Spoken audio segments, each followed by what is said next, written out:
In this video, I want to talk about how you can contact Trading 212 by phone.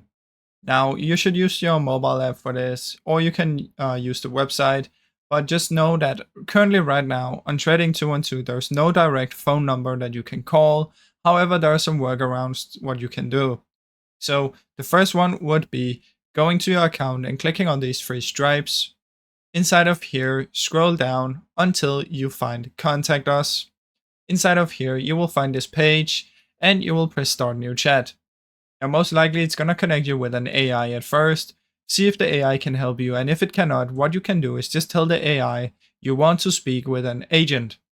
Now, this will put you through to a real person and they will be able to solve your issue. However, before doing all of this, I suggest just going back and clicking on the help center and get to this help center here. And then you want to look through everything to see if you can get your question answered before you even have to contact them. So that's basically how it works. Like I said, there's no direct phone number that you can call right now. So the easiest way is to contact them from in here and have a chat with them. Now, I hope you enjoyed this short video. If you did, please leave a like and subscribe as it helps me out a ton. Thank you so much for watching.